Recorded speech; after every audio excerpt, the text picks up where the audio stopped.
আসসালামু আলাইকুম ওয়া রাহমাতুল্লাহ। নূর ভিশন চ্যানেলের পক্ষ থেকে আপনাকে স্বাগতম। প্রিয় দিনী ভাই ও বোনেরা, আমরা নিজেদের অনেক বড় মুসলিম দাবি করি, কিন্তু আমরা কি কখনো ভেবে দেখেছি আজ আমরা যে ইসলামকে এত সহজে পেয়েছি তার পেছনে কতটা রক্ত, কতটা অশ্রু আর কতটা কুরবানি লুকিয়ে আছে? আজ আমরা এমন কিছু মানুষের সত্য ঘটনা শুনব যাদের ইমানের গভীরতার পরিমাপ করার শক্তি পৃথিবীর কারও নেই। তারা হলেন হযরত মুহাম্মদ সাল্লাল্লাহু আলাইহি সাল্লামের সাহাবাগণ। আজকের ভিডিওতে আমরা দুইজন মহান সাহাবীর জীবনের এমন দুটি বিস্তারিত ঘটনা জানব যা শুনলে আপনার চোখের পানি ধরে রাখা কঠিন হয়ে যাবে এবং আপনার ঈমান আমল বদলে যাবে। তাই বিনীত অনুরোধ রইল, দুনিয়ার সব ব্যস্ততা ভুলে আজকের ভিডিওটি শেষ পর্যন্ত অত্যন্ত মনোযোগ দিয়ে অনুভব করার। ইসলামের ইতিহাসের প্রথম দিকের কথা। তখন গোপনে গোপনে ইসলামের দাওয়াত দেওয়া হতো। সেই সময়ে উম্মে আনমার নামের এক নিষ্ঠুর মহিলার দাসত্বে ছিলেন হযরত খাব্বাব ইবনুল আরাত রাদিয়াল্লাহু তাআলা আনহু। তিনি যখন জানতে পারলেন মুহাম্মদ সাল্লাল্লাহু আলাইহি সাল্লাম আল্লাহর সত্য নবী, তিনি আর দেরি না করে ইসলাম গ্রহণ করেন। কিন্তু এই খবর যখন তার মালকিন জানতে পারল, তখন তার উপর নেমে এলো অমানুষিক ও নিষ্ঠুর নির্যাতন। কাফেরেরা তাকে ইসলাম থেকে ফিরিয়ে নেওয়ার জন্য প্রতিদিন নির্যাতন করত। কিন্তু যখন তারা দেখল কোনোভাবেই তার মন থেকে আল্লাহর নাম মুছে ফেলা যাচ্ছে না, তখন তারা এক চরম নিষ্ঠুর পথ বেছে নিল। একদিন দুপুরে তপ্ত রোদে কাফেরেরা মরুভূমির বুকে দগদগে লাল জ্বলন্ত কয়লা বিছিয়ে দিল। আগুন থেকে যেমন ধোঁয়া বের হয়, সেই কয়লাগুলো ঠিক তেমন হয়ে জ্বলছিল। এরপর কাফেরেরা হযরত খাব্বাব রাদিয়াল্লাহু তাআলা আনহু এর গায়ের জামা জোর করে খুলে ফেলল। তাকে সেই জ্বলন্ত কয়লার ওপর শুইয়ে দিল। শুধু শুয়েই দেয়নি, একজন নিষ্ঠুর কাফের তার বুকের উপর ভারী পাথর চাপা দিয়ে পা দিয়ে চেপে ধরল, যাতে তিনি পিঠ সরাতে না পারেন। জ্বলন্ত কয়লার আগুনে হযরত খাব্বাব রাদিয়াল্লাহু তাআলা আনহু এর পিঠের চামড়া পুড়তে লাগলো, মাংস পুড়তে লাগলো। মাংস চর্বি গলে গলে যখন কয়লার উপর পড়ছিল, তখন সেই চর্বি চুইয়ে পড়া রসে আগুন নিভে গিয়েছিল। তার পিঠের অস্থি পর্যন্ত কয়লার তাপে বের হয়ে গিয়েছিল। কিন্তু আল্লাহর এই মহান বান্দা শব্দটুকুও করেননি। তার মুখ থেকে তখনও একটি আওয়াজই আসছিল, আশহাদু আল্লা ইলাহা ইল্লাল্লাহ।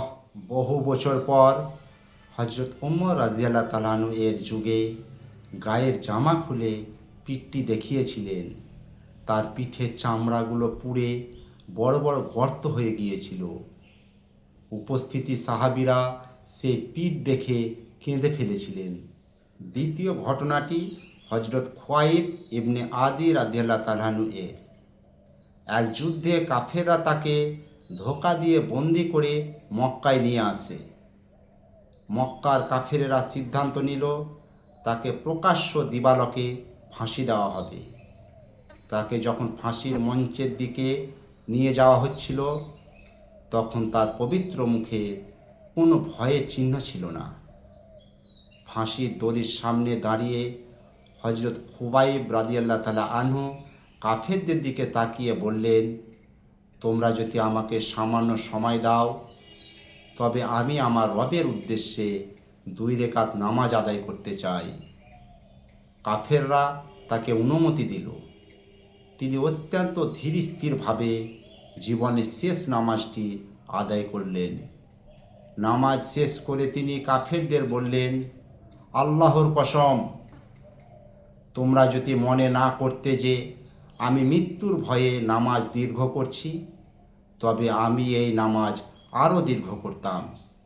এরপর যখন তাকে ফাঁসির দড়ি পরানো হলো, তখন কাফেরদের নেতা আবু সুফিয়ান তার কাছে এগিয়ে এসে জিজ্ঞাসা করল, হে খোয়াইব, তুমি কি এখন এটা চাও যে তোমার জায়গায় মুহাম্মদ সাল্লাল্লাহু আলাইহি সাল্লামকে ফাঁসি দেওয়া হোক আর তুমি তোমার পরিবার নিয়ে ঘরে সুখে থাকো?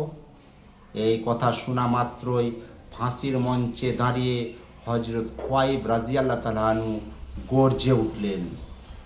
তিনি দৃঢ় কণ্ঠে বললেন, আল্লাহর কসম, মক্কায় আমার পরিবারের কাছে ফিরে যাওয়া তো দূরের কথা, আমি ঘরে বসে থাকব আর আমার নবীজি সাল্লাল্লাহু আলাইহি সাল্লামের পায়ে একটি সাধারণ কাঁটা বিঁধবে, আমি আমার জীবন থাকতে আমি তা সহ্য করব না। এই কথা শোনার পর কাফিরেরা তাকে বর্ষা দিয়ে আঘাত করতে শুরু করলো এবং নির্মমভাবে তিনি শাহাদাত বরণ করলেন। মৃত্যুর কোলে ঢলে পড়ার ঠিক আগে মুহূর্তে তিনি দোয়া করেছিলেন, হে আল্লাহ, এইখানে তোমার নবীকে সালাম জানানোর মতো কেউ নেই। তুমি আমার সালামটুকু মদিনায় আমার প্রিয় নবীর কাছে পৌঁছে দাও। আল্লাহ তাআলা জিবরাইল আলাইহিস সালামের মাধ্যমে সেই সালাম নবীজি সাল্লাল্লাহু আলাইহি সাল্লামের কাছে পৌঁছে দিয়েছিলেন। প্রিয় দিনী ভাই ও বোনেরা, আজকের এই দুটি ঘটনা কি আপনাদের অলস মনকে একটুও নাড়া দেয় না? আসুন আমরা সাহাবীদের মতো খাঁটি ইমানদার হওয়ার চেষ্টা করি, 5 ওয়াক্ত নামাজ সময় মতো আদায় করি। আজকের এই হৃদয়স্পর্শী ঘটনাটি যদি আপনার ভালো লেগে থাকে এবং আপনার ইমানকে তাজা করে থাকে, তবে ভিডিওটিতে এখনই একটি লাইক দিন।